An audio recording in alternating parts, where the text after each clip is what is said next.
You ever think about how we actually shape the super strong metals that build our entire world? Well, it's all done with cutting tools, and they operate under some of the most extreme conditions you can even imagine.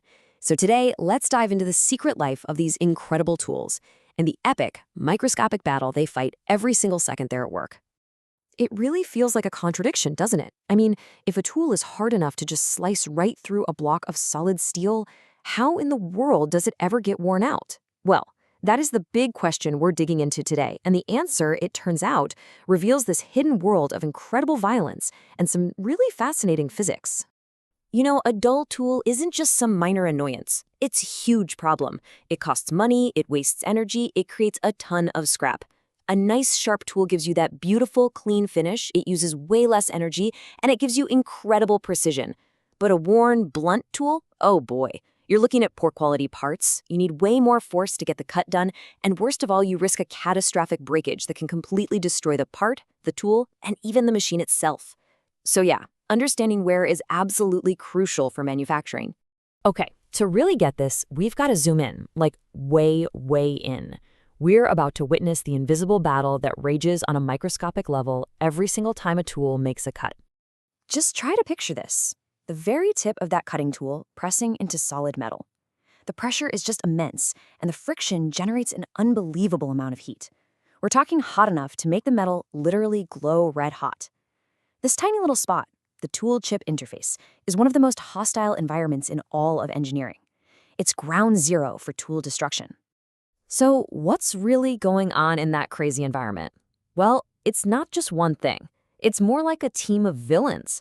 All these different physical mechanisms working together to destroy the tool. Let's meet the main culprits in this story. First up, we've got abrasive wear. The easiest way to think about this is like a relentless sanding effect. See, the material being cut isn't perfectly pure. It's got these tiny, super hard particles embedded in it.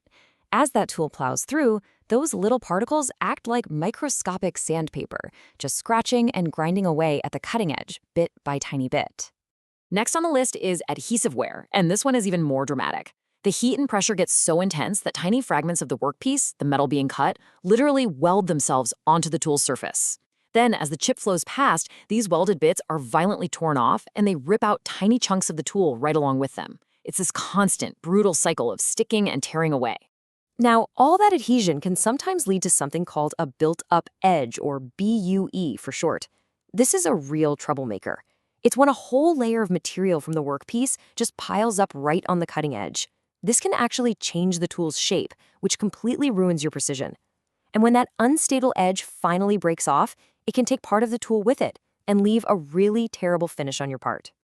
And the attack really does come from all sides. Beyond just abrasion and adhesion, engineers are dealing with chipping and cracking from fatigue. That's the repeated stress of the tool going in and out of a cut. And even chemical reactions like oxidation, basically rust at super high temperatures. It's a complex, multi-front war against the tool. So the big question is, how do we know all this is happening on such a ridiculously tiny scale? Well, researchers have a pretty sophisticated toolkit to play detective and analyze the crime scene that's left on a worn-out tool. The process is super methodical. First, they run these carefully controlled cutting tests. Then, the tool is carefully taken out and prepped for inspection. And the final, crucial step is to analyze what they call the wear morphology, basically the shape and texture of the damage, to figure out exactly which of those villains were at play. And their primary weapon in this investigation is incredible, the Scanning Electron Microscope, or SEM. This thing lets them get a stunningly detailed look at those worn surfaces. This is how we can actually see the microscopic scratches from abrasion or the little pits torn out by adhesion. It literally lets us read the story of how the tool failed. But they don't just look at the aftermath. Scientists also hook up sensors to the machine to listen in on the cutting forces and vibrations in real time. A tool that's getting dull feels different. It needs more force, it vibrates more. This data acts like a live EKG for the machine, helping them diagnose tool wear as it's actually happening. Okay, so understanding the problem is one thing, but how do we fight back? Let's get into the strategies engineers use to forge a stronger defense and give these cutting tools a longer, more productive life. The defense really comes down to three key pillars. Developing advanced coatings that act like armor. using innovative cooling and lubrication methods to control that harsh environment, and, of course, designing smarter machining processes that are just less stressful on the tool to begin with. So let's talk about cooling for a second. You can machine dry with no coolant, but that intense heat is just brutal on the tool.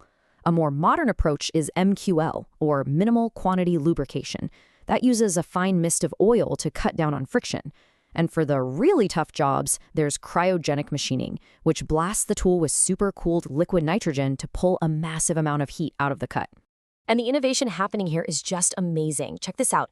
This chart shows a real experiment testing a new bio-based cutting fluid made from sago starch. And the result? A stunning 38.41% reduction in flake wear. That's a huge improvement in tool life, coming from a more sustainable source.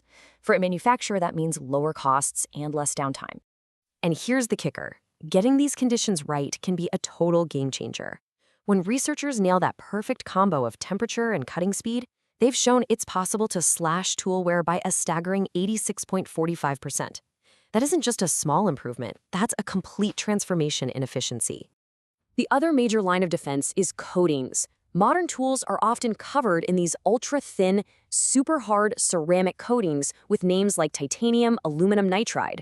You can think of them like a suit of armor for the tool.